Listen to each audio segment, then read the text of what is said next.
नमस्कार सांग माने जय जगन्नाथ केमिति अछन सांग माने आशा करछि समस्त भले थिबे मु मते बहुत भले अछि। आज गोटे फ्रेश माने रेसिपी को स्वागत करछि। आज मु आपण मानको देखेबी छतु मसला जोड़ा कि बहुत टेस्टी ता सहित बहुत कलरफुल मध्य आ खाइबा को मते बहुत भल लागे। एडा होछि माने बटन छतुर रेसिपी माने तरकारी। Welcome to my channel Jhili's kitchen को स्वागत करछि। मु आज बनैबी छतु मसला बा छतु तरकारी। सेति पाई मु पाखापाखी छतु को नहीं जाइछि। छतु पाखापाखी गोटे पकेट ता सहित पियाज सुखिला लंका ता सहित गोटे मसला प्रस्तुत करछि। से मसलाटा होछि गोटे मु पाखापाखी गोटे पकेट मशरूम नहीं जाइछि। एडा होछि मशरूम छतु जोड़ा कि मार्केट रे अवेलेबल। ए मशरूम छतु को भल भाबरे सफा करी हळदी दे धोई देछि। तापर गोटे मसला प्रस्तुत करछि। सेटा होछि टमाटो पियाज लंका गुंड हलदी गुंड एई भली गोटे माने मसला गोटे प्रस्तुत कर देछि। देखंतु सांग माने बहुत रेड ता सहित कलरफुल मते देखा जाउछि। ए मसलाटी एई तरकारी एई मसलाटी एई तरकारी को टेस्ट को बहुत बढ़ाई देबो। मसलाटा ऑलरेडी बाटी देछि। तापर गोटे दुईटी पियाज ता सहित दुई तीनटा सुखिला लंका एथिरे व्यवहार होछि। चलतु सांग मैंने जी प्रोसेस से बटन छतुरे छतु तरकारी कर आलू तो निहाती दरकार। से पाखापाखि दुई तीन टा आलू सफा कर देछि। से गोटे फ्रीडम तेल दरकार जोड़ा कि मु सब बेले फ्रीडम सोरिष तेल रे ही तरकारी बनाए जोड़ा कि तरकारी बहुत टेस्टी लगी था। सहित फ्रीडमटा हाइजीन से गोटे कड़ाई बसईदेली। कड़ाई रे किछि सोरिष तेल देदेली पाखापाखि ताकू गरम करदेली। पाख से पूरा टिके उषुम हो गला पर स्लो जाल रे ही उषुम करेंगे। उषुम हो गला पर ता ऊपर देदेवी आमर किछि जीरा ता सहित आमर किछि माने सोरिष देदेवी जोड़ा कि फुटण तो निहाती भाव दरकार। जेकोसी तरकारी करंतु कि फुटणटा निहाती दरकार। तापर मु देदेली गोटे दुईटी पियाज मु ऑलरेडी काटिकी रखी। दुईटी पियाज आ गोटे सुखिला लंका को भल भाव पूरा स्लाइस स्लाइस काटी देछि। जोड़ा कि जेकोसी मसला तरकारी पियाजटा टिके स्लाइस स्लाइस कर काटिले मार टेस्टटा बहुत भल लगे। आ सुखिला लंका मु देइजे ऑप्शनल आपण माने चाहिले मते कंचा लंका देई पारिबे। सुखिला लंका देगी तापर से पियाज को जिते पारिबे रेड हैला पर्यंत भाजिबे। जिते भाजिबे तार कलरटा बहुत बढ़िया आसीबो। ता सहित मते टेस्ट तो बहुत भल लागे। जिते पियाज रेड हो जिवो तार टेस्टटा बहुत बढ़िया लागिबो। तापर हमर खंड खंड रखिथिबा मु हमर आलू पकेइदिली। आलूर साइज मत माने माने चिकेन मटन तरकारी रो आलूर साइज भलिया मु करिछि। एई भली आलू माने काटिबे। तापर मु बाटी रखिथिबा माने पियाज अदा रसुण टमाटो आ टिके लंका गुंड हलदी गुंड दे जो मसलाटा बाटी देछि। देखंतु सांग माने बहुत रेड लंका गुंड टिके बाटी देले तरकारीटा टिके कलरफुल देखा जाए। सेते मु से मसला रे सहित टिके मसला सहित टिके बाटी देछि।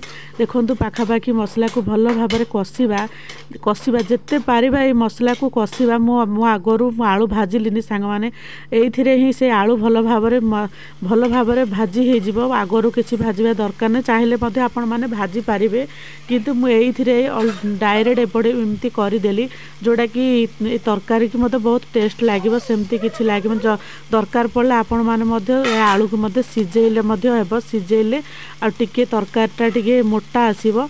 किंतु एमती एई भली भाबरे किछि समय घोड़ाई देबा। एमती घोड़ाई जदि करिबा ताहाले एई मसलाटा स्लो जाल रे ही देबा। मसलाटा पूरा भल भाबरे कसी ही जिवो। देखंतु पूरा भल भाबरे कसी गलानी तार तेल भल भाबरे छाड़ी हेलानी।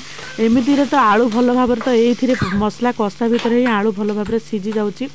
तो भल भाव तापर मसलार आमर जो बाटी रखिथिबा मसला रे किछि पानी दे देबा।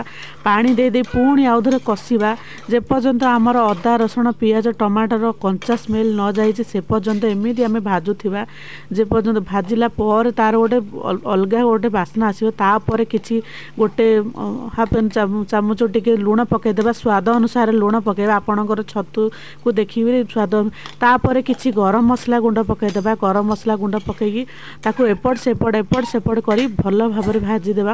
भाजी दे पुणी आउधरे टिके घोड़ाई देबा। घोड़ाई देला पर देखंतु सांग माने पूरा घोड़ाई देला पर ଘୋଡ଼ାଇ ଦେଲା ପରେ ଦେଖନ୍ତୁ ସାଙ୍ଗମାନେ ତେଲ ପୁରା ଅଲରେଡ଼ି ପୁରା ମାନେ ଭଲ ଭାବରେ ଭାଜି ହେଇଯାଇଛି, ତା ସହିତ ତେଲ ଉପରକୁ ବାହାରିଛି। ଏଇଭଳି ପ୍ରୋସେସ୍ରେ କରନ୍ତୁ ସାଙ୍ଗମାନେ, ବହୁତ ଭଲ। ତେଲ ପୁରା ଉପରକୁ ଉଠିଲା ପରେ ଆମର ଡାଇରେକ୍ଟ ଆପଣ ଚାହିଁଲେ ମଧ୍ୟ ଡାଇରେକ୍ଟ ଏମିତି ମାନେ ଇଏକୁ ମସରୁମ୍କୁ ଡାଇରେକ୍ଟ ମଧ୍ୟ ପକାଇ ପାରିବେ, ଯଦି ଚାହିଁଲେ ମଧ୍ୟ ଭାଜି ପାରିବେ, କିନ୍ତୁ ଡାଇରେକ୍ଟ ପକାଇଲେ ମଧ୍ୟ ତା'ର ଟେଷ୍ଟ ବହୁତ ବଢ଼ିଆ ଲାଗେ।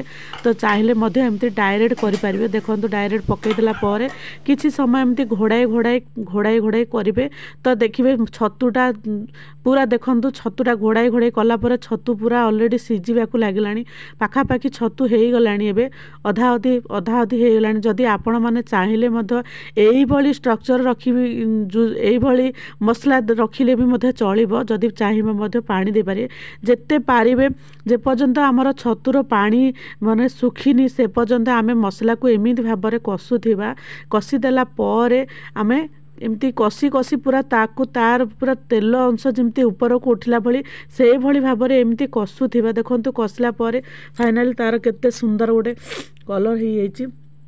ଏଇଭଳି କଷନ୍ତୁ ସାଙ୍ଗମାନେ, ଯେତେ ପାରିବେ ସେତେ କଷନ୍ତୁ। କଷିଲା ପରେ ଆମର ତରକାରୀଟା ପୁରା ପରଫେକ୍ଟ ମାନେ ସିଝିଯିବ। ତା ସହିତ ଆଳୁ, ତା ସହିତ ଆମର ମାନେ ଛତୁ ମସଲା ସହିତ ଭଲ ଭାବରେ କଷିଦେଲା ପରେ ଅଲଗା ଗୋଟେ ବାସ୍ନା ଆସିବ। ଦେଖନ୍ତୁ ସାଙ୍ଗମାନେ ପୁରା ଭଲ ଭାବରେ କଷି ହେଇଗଲା। ମୁଁ ଟୋଟାଲି ଏଥିରେ ପାଣି ଦେଇନି। ତାପରେ ଆପଣ ଚାହିଁଲେ ଟିକେ ଗରମ ପାଣି ଦେଇଦେବେ। ଗରମ ପାଣି ଦେବା ଦ୍ୱାରା ତରକାରୀର କଲର୍ଟା ବହୁତ ବଢ଼ିଆ ରହେ। ଦେଖନ୍ତୁ କିଛି ଗରମ ପାଣି, ଗୋଟେ ଗିନା ହଉ ଗରମ ପାଣି ଦେଇଦେବେ ଆପଣଙ୍କ ହିସାବରେ, ଆପଣ ଯେମିତି ଯାହା ଜୁସ୍ ରଖିବାକୁ ଚାହୁଁଛନ୍ତି ସେମିତି ଗରମ ପାଣି ଟିକେ ଦେଇଦେଲା ପରେ ତାକୁ କିଛି ସମୟ ଫୁଟିବାକୁ ଦେବେ। କିଛି ସମୟ ଘୋଡ଼ାଇ ଦେବା, ପୁଣି ଏମିତି ଘୋଡ଼ାଇ ଦେଲା ପରେ ଫୁଟିଲାଣି ଅଲରେଡ଼ି, ସିଏ ଅଧା ଅଧି ଫୁଟିଗଲାଣି। ସେ ଆଗରୁ ତ ସେଇ ଆଳୁ ଆଉ ଛତୁ ଭଲ ଭାବରେ ସିଝି ଯାଇଛି। ତ କିଛି ସମୟ ଫୁଟେଇ ଦେଲା ପରେ ସେ ମସଲାଟା ଭଲ ଭାବରେ ସିଝିଯିବ। ମସଲା ସିଝିଗଲା ପରେ ଦେଖନ୍ତୁ ସାଙ୍ଗମାନେ ରେଡ଼ି ହେଇଗଲା ମୋର ଛତୁ ତରକାରୀ। ଏଇ ଛତୁ ତରକାରୀ ଦେଖନ୍ତୁ ସାଙ୍ଗମାନେ ବହୁତ ବଢ଼ିଆ ଛତୁ ତରକାରୀ ହେଇଛି। ତାର କଲର୍ ମୋତେ ବହୁତ ଭଲ ଲାଗୁଛି। ଯଦି ଆପଣମାନଙ୍କୁ ଏଇ ଛତୁ ତରକାରୀଟି ଭଲ ଲାଗେ ନିଶ୍ଚୟ ଆପଣମାନଙ୍କୁ ଘରେ ଟ୍ରାଏ କରନ୍ତୁ। ଆଉ ଯଦି ଭଲ ଲାଗେ ଗୋଟେ ଲାଇକ୍ କରି ଦେଖନ୍ତୁ ସାଙ୍ଗମାନେ, ତାର କଲର୍ ରହିଗଲା ପରେ କିଛି ସମୟ ରହିଗଲା ପରେ କେତେ ସୁନ୍ଦର ଜୁସି ହେଇଯାଇଛି। ଆଉ ଏଇଭଳି ଛତୁ ତରକାରୀ ଆପଣମାନେ ଘରେ ଟ୍ରାଏ କରନ୍ତୁ। ଯଦି ଆପଣମାନଙ୍କୁ ମୋର ରେସିପି ଭଲ ଲାଗୁଛି ତାହେଲେ ଗୋଟେ ଲାଇକ୍ କରନ୍ତୁ, ସେୟାର କରନ୍ତୁ, କମେଣ୍ଟ କରିବାକୁ ଭୁଲନ୍ତୁ ନାହିଁ। ତାପରେ ମୁଁ ପକାଇଦେଲି କିଛି ଧନିଆ ପତ୍ର, ଆପଣମାନେ ଚାହିଁଲେ ଧନିଆ ପତ୍ର ପକାଇ ପାରିବେ। ଜୟ ଜଗନ୍ନାଥ। ପୁଣି ଦେଖା ହେବା ନୂଆ ଏକ ରେସିପି।